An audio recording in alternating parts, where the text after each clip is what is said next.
Hello everyone, this is Aaron Johnson with the Johnson iRacing team. I'm going to show you a video today of a race I ran at Charlotte Motor Speedway a couple of weeks ago. Actually, it was in the middle of June. And then I'm going to show you using that side drafting technique to take the win here at Charlotte. I also want to take a chance to introduce you to some of the players that we're going to see that are significance in this race. Car number 16, that's Phil Casey.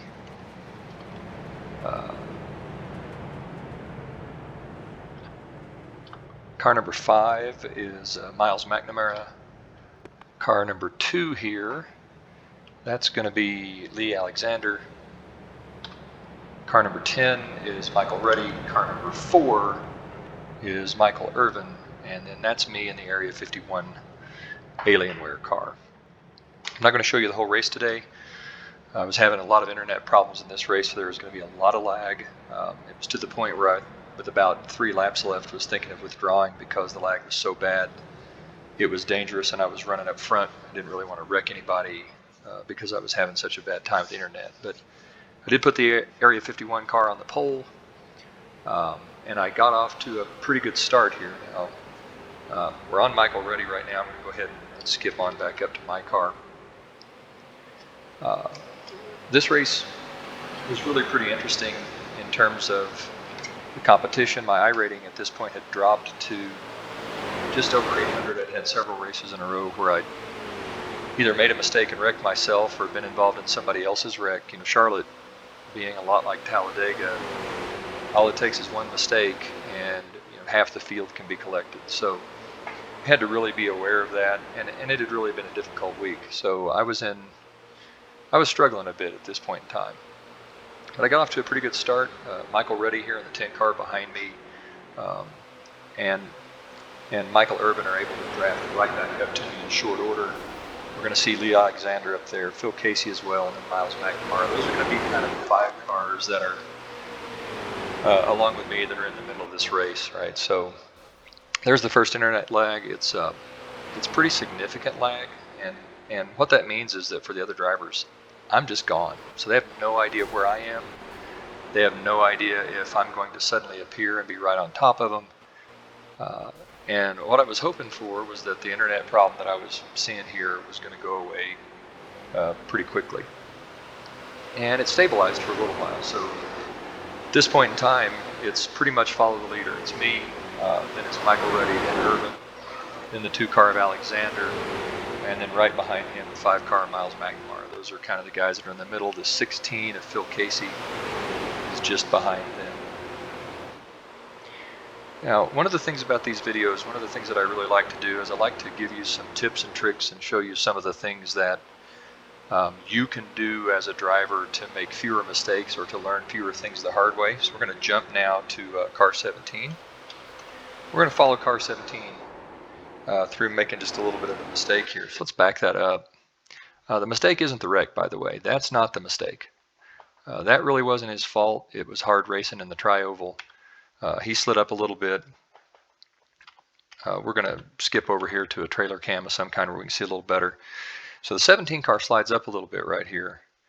And the 15 gets underneath. And the problem is going to be that the 15 is going to get a little bit underneath and going to come up the racetrack, and he's just going to touch the 17.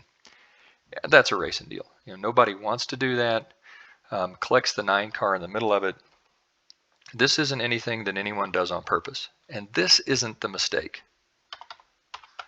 This is the mistake. All right, so let's ride to 17 now. Notice that he's back on the gas trying to fight it. He doesn't hit the brake. And he comes out in the middle of the track and he collects another car. So let's change our camera angle here and take another look at that. Here's 17. Rather than holding the brake and trying to get under control, he's still working the gas and the steering wheel trying to save this car, and he brings himself out into the track and goes ahead and finishes that wreck with a 9 car that he'd already collected once in this accident. At Charlotte, when you get in a wreck, unless you're at the tail end of the field, you want to hold the brake and make sure that your car stops moving. A stationary car is easier for everyone else to miss. You're less likely to slide over into the track and cause the accident to be even bigger. It's just one of those things you have to learn. Let's go back up front now. The lag's starting to be bad again. Michael Ruddy is starting to work the outside a little bit, and he's got some drafting help here with Michael Irvin. And in fact, all those guys, Ruddy, Irvin, the 2-car of Alexander, 5-car McNamara, and Phil Casey at 16 have been kind of running in line. So what we've got here is we've got pretty much a 6-car breakaway. So if we can keep from making a mistake that crashes us all, we're all going to finish in the top 6 here. And folks are racing pretty hard. The 10 cars racing pretty hard here. 2 cars coming up pretty hard. And I'm thinking to myself at this point, do I want to stay in front? Right now you've got the target on your back. Everybody wants to lead. In the draft, it's pretty easy to run on somebody and get up next to them. So what do? Right? You can try to run the middle. That's what I was doing there to keep those 2 guys from teaming up on you. You can run the bottom. Typically, the safest bet is to keep 2 tires on the blue line as much as you can. Don't go over it. If you go under the blue line down there, you're going to slide up big time. We're going to see that with the 16 car here pretty quick. So let's focus in on the 16 of Phil Casey.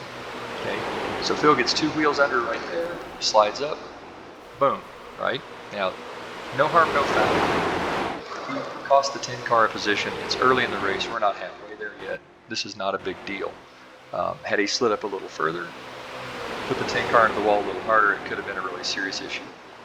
What's going to happen here is the 2 and the 16 are going to be racing really hard.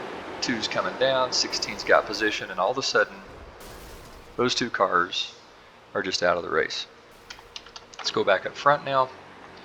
Here I am. That gives me a little bit of a room between the 4-car Michael Irvin and the 10-car Michael Ruddy, the Michael show, so to speak. But with the draft, they're going to catch right back up. So it's only a matter of time until I've got these guys running right back up my tailpipe. And the 5-car Miles McNamara is going to be right behind him. One of the things I saw out of the 4 quite a bit in my rearview mirror was he did have a tendency to slip up in the middle of the corner, especially in 3 and 4. It seemed like he'd get into 3 and 4, and for whatever reason, his car would do a little slip and slide, and he'd get right up against the outside wall. The 10 car, however, was hooked up. So Michael Ruddy had a good run here. And he's decided in about lap 8 that he's going to start putting the pressure on him. And he does it here pretty hard, and he makes a wild dive to get back in behind me. When I saw that, he missed me by a few inches. I decided I'd had enough. I'm not racing this guy this hard anymore. If he wants the lead that bad, he can have it. So I went ahead and moved up on purpose here in the tri-oval to give him room. And I'm just going to let him go. There's no need to race him that hard. I've got 10 laps left. I'm going to take care of my tires, and hopefully at the end, I'm going to be able to use that slingshot move, that side draft move, to be ahead of the line and try to win this race. That was my plan at this point in time. My internet connection had stabilized, and so I felt like I was going to be able to run pretty hard with these guys. I did want to stay in second. You can't really pull that move off from third, so I kind of stuck my car in there between the 10 and the 4 to try to make sure I could stay in second place. Let's jump forward a little bit. We'll jump forward to probably about lap 15. And on lap 15 or so, I'm going to start working on trying to pass the 10 car. Michael Ruddy here. My internet connection is still fairly stable. The 10 car is going to be running that low line pretty hard now. I'm trying to get to him, to get around him. He's doing everything he can to keep me from having the draft, and he's doing everything he can to keep me behind him. It's what you're supposed to do at the end of a race. So my thought process here is, fine, if I can't go inside, let's go outside. And let's see if we can't use the side draft maneuver to win this race at Charlotte. The difference this time around is I have the potential to have a lot of help from the 4 car, right? Michael Irvin can help me, or he can go with the guy on the bottom and help Michael Irvin. I don't know either of these guys, so I don't know if he's going to help me or not. I think at this point, the 5 car Miles McNamara, I'd heard him on the radio earlier saying that he had decided he was just going to sit and run in 4th. He didn't want to take a chance on crashing. And if the 10 and the 51, that's me, if these 2 cars get together, then, maybe he can end up 1st or 2nd. So at this point, I've decided I'm going to try this outside line. I get up and kiss the wall a little bit right here, maybe just a little bit too far outside. You get right down on the blue line, and my goal is, let's see if I can draft around this guy.